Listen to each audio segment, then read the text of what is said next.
Hello everyone, welcome to Defense Studies. So this is the second lecture of English Grammar Concepts for CAPF AC.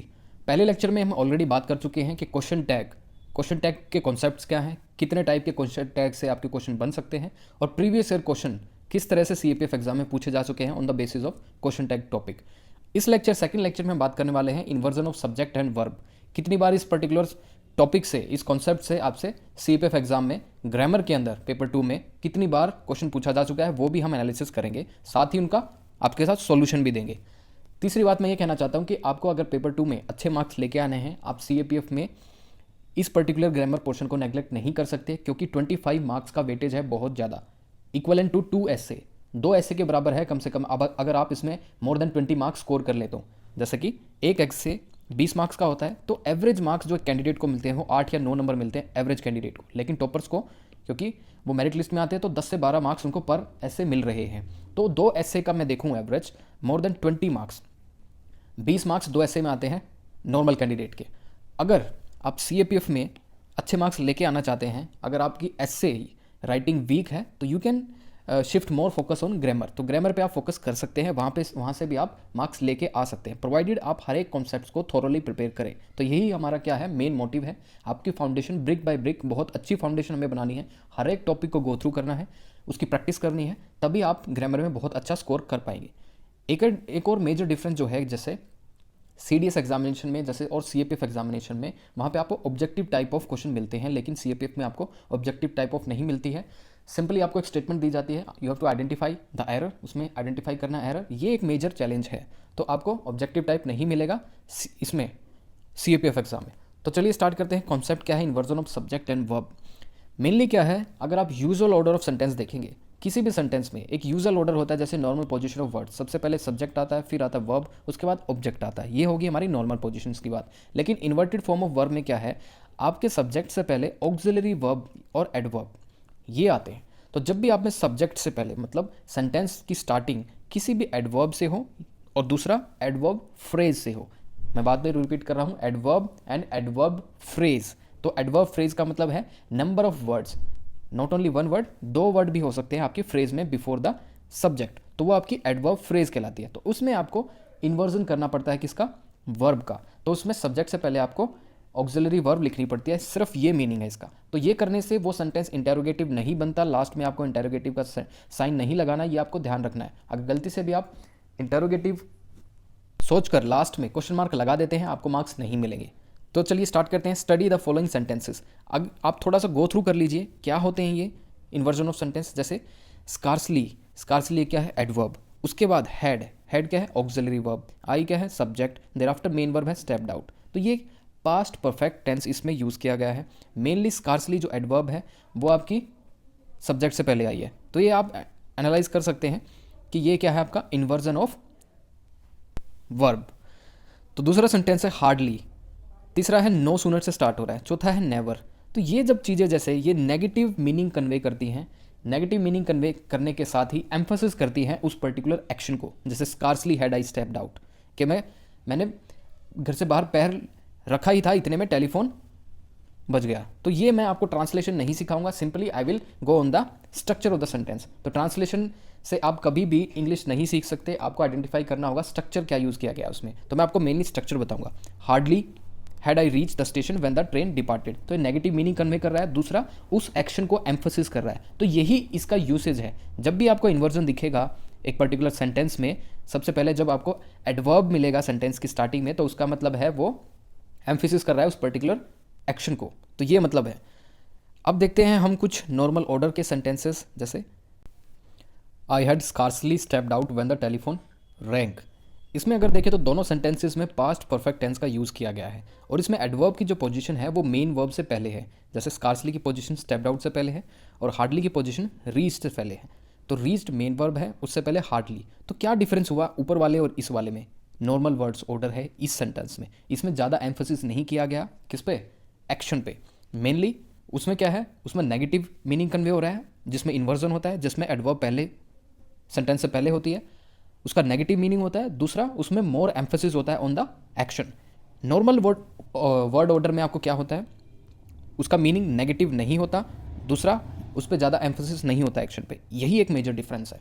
तो हम कुछ major example देखें, जैसे आप कुछ समझ पाएँ। जैसे रीराइट द फॉलोइंग सेंटेंसेस, ये रीराइट करेंगे, ये नॉर्मल आपका ऑर्डर है, इसको हम किस में चेंज करेंगे, इन्वर्टेड फॉर्म ऑफ वर्ब में। तो ये देखिए, I have seldom heard such a beautiful voice. अब इसमें सेल्डम जो एडवर्ब है वो आपको सेंटेंस के स्टार्टिंग में लगानी है, और मैंने आपको बताया था स्ट्रक्चर क्या फॉलो करना है। जब भी आप एडवर्ब से स्टार्टिंग करेंगे तो सब्जेक्ट से पहले आपको ऑक्सिलरी वर्ब यूज़ करनी है। इसमें ऑक्सिलरी वर्ब कौन सी है, हैव कहाँ आएगी, आई से पहले, क्योंकि आई सब्जेक्ट है, वो मैंने लिख दिया, आई से पहले हैव मैंने यूज़ कर लिया। उसके बाद सिंपल आपको ऐसे ही लिखना है, प्रेजेंट परफेक्ट टेंस बन गया आपका। सेकंड जो है, he had hardly set down for dinner. अब हार्डली एडवर्ब है, इसमें बोला है कि इसको इन्वर्जन करना है, हार्डली सबसे पहले लिखेंगे, उसके बाद ही क्या है आपका सब्जेक्ट, आपने सब्जेक्ट लिख दिया, और इसमें ऑक्सिलरी वर्ब क्या है, हैड, तो आपने ऑक्सिलरी वर्ब यहाँ पे यूज़ कर ली। उसके बाद सेट डाउन, तो ये कौन सा है आपका, ये आपका पास्ट परफेक्ट टेंस है, क्योंकि हैड प्लस वर्ब की थर्ड फॉर्म यहाँ पे यूज़ हो रही है, सेट, तो ये आपका पास्ट परफेक्ट टेंस बन गया, साथ ही इन्वर्जन बन गया, और नेगेटिव मीनिंग भी कन्वे कर रहा है, और एक्शन को एम्फसाइज भी कर रहा है। तीनों चीज़ें इसमें हो रही है। थर्ड जो आपका सेंटेंस है, I have never heard such utter nonsense, तो ये भी उसमें नेवर सबसे पहले आपको यूज़ करना पड़ेगा। अगर आपको इन्वर्जन करना है, नेवर सबसे पहले यूज़ हो गया, सब्जेक्ट से पहले हैव यूज़ करेंगे, उसके बाद मेन वर्ब आप यूज़ करेंगे। तो this is the way to change. अब जो मेजर नेगेटिव एडवर्ब्स हैं या फिर एडवर्ब फ्रेजेस हैं वो एक बार देख लीजिए आप। जैसे हार्डली कभी भी आपको सेंटेंस से पहले मिल जाए, नेवर, सेल्डम, या आपको बोला जाए, डायरेक्शन दी जाए कि आपको हार्डली का यूज़ करके सेंटेंस में, या फिर सेल्डम का यूज़ करके, only then, not only but also, no sooner का यूज़ करके सेंटेंस की स्टार्टिंग में आपको सेंटेंस फॉर्मेशन करना है, तो आपको समझ जाना है कि वो इन्वर्जन की बात कर रहा है, inversion of verb, inverted form of verb. तो ये जो पर्टिकुलर क्वेश्चन है ये कब आया था आपका, CAPF AC 2021 में क्वेश्चन पूछा जा चुका है। Hardly did he open the door when the lights went of. तो तीन चीज़ें आपको याद रखनी है इन्वर्जन में।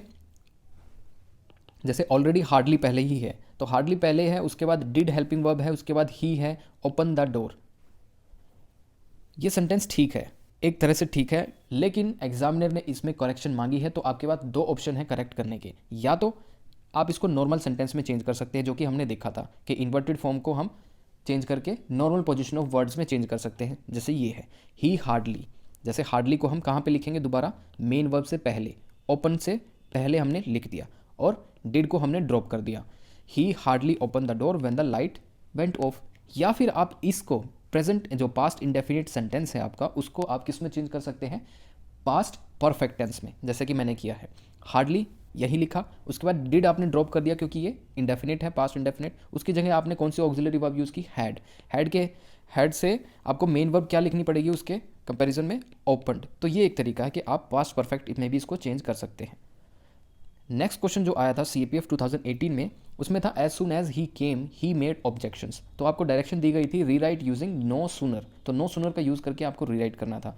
जैसे असर्टिव फॉर्म, ये नॉर्मल पोजीशन ऑफ वर्ड्स हैं, subject, helping verb, main verb, लेकिन नो सूनर का डायरेक्शन दी गई है यूज़ करना। तो नो सूनर आपको पता है, नो सूनर जब भी इस तरह की एडवर्ब, मैं आपको स्पेसिफिकली बोल रहा हूँ एडवर्ब, नॉट एडवर्ब फ्रेज, तो ये सिंपल एडवर्ब है। एडवर्ब सेंटेंस में सबसे पहले जब आप यूज़ करेंगे तो उसका मतलब है इन्वर्जन करना होगा। इन्वर्जन करने के लिए आपको सब्जेक्ट से पहले हेल्पिंग वर्ब लिखनी पड़ेगी, तो ये इससे इन्वर्जन हो जाएगा। तो इसमें सब्जेक्ट क्या है, you have to identify. Subject है इसमें ही से पहले आप कौन सी हेल्पिंग वर्ब लिखेंगे, हेल्पिंग वर्ब आपको पता लगानी होगी, हेल्पिंग वर्ब इसमें है नहीं, तो इससे आपको टेंस आइडेंटिफाई करना पड़ेगा। टेंस कैसे पता लगाएंगे, मेन वर्ब केस में है केम आपकी पास्ट इंडेफिनिट में, तो पास्ट इंडेफिनिट के हिसाब से आपको कौन सा डू की फॉर्म यूज़ करनी पड़ेगी, डिड, तो आप डिड यूज़ करेंगे। नो सूनर डिड ही, अब डू, डज और डिड इसके साथ वर्ब की बेस फॉर्म आती है, तो केम बदल गया किस में, कम में, तो ये आपकी वर्ब की बेस फॉर्म यूज़ होगी। तो ये है सिंपल तरीका इसका चेंज करने का। या फिर आपको किस में चेंज कर सकते हैं, अगर मैं नो सूनर का यूज़ करके, अभी तो मैंने पास्ट इंडेफिनिट में चेंज कर दिया है, या आप पास्ट परफेक्ट में भी चेंज कर सकते हैं। जैसे no sooner had he came, had plus came use हो जाएगा यहाँ पे, देन ही मेड ऑब्जेक्शन। ये एक और तरीका है, और ऐसे ही मैंने एक और एग्जाम्पल दिया है, ये भी आप रीड कर सकते हैं। जो लास्ट क्वेश्चन है शायद ये आया था आपका CAPF AC 2018 में। इसमें पूछा है कि under no circumstances passengers are permitted to open the door themselves. अब ध्यान से देखिए कि अंडर नो सर्कमस्टांसेस ये आपकी एडवर्ब फ्रेज है। फ्रेज का मतलब है जिसमें आपको नंबर ऑफ वर्ड्स यूज़ हो, तो नंबर ऑफ वर्ड्स इसमें यूज़ है अंडर नो सर्कमस्टांसेस। क्लोज में क्या होता है आपका, क्लोज और फ्रेज में एक ही डिफरेंस है। क्लोज में आपके सब्जेक्ट, वर्ब प्लस ऑब्जेक्ट तीनों चीज़ होती हैं, लेकिन फ्रेज में आपकी नहीं होती, वर्ब नहीं मिलती आपको किसमें, फ्रेज में। तो अंडर नो सर्कमस्टांसेस इससे क्या पता लगा पा रहे हैं आप कि एक तो नेगेटिव टोन है, नेगेटिव मीनिंग कन्वे हो रहा है और उस पर्टिकुलर एक्शन को एम्फोसाइज कर रहा है। तो अंडर नो सर्कमस्टांसेस, तो इसमें आप क्या चेंज करेंगे, ये एम्फोसिस के लिए यूज़ हो रहा है तो इसमें आपको इन्वर्टेड फॉर्म यूज़ करनी पड़ेगी। इन्वर्टेड फॉर्म आपको पता है सब्जेक्ट से पहले आपको हेल्पिंग वर्ब लगानी पड़ेगी। इसमें कोई हेल्पिंग वर्ब जो दिख रही है वो है आर, तो आर आपने लगा दी पैसेंजर से पहले, उससे पहले सबसे पहले क्या है, adverb. So this is the way to change.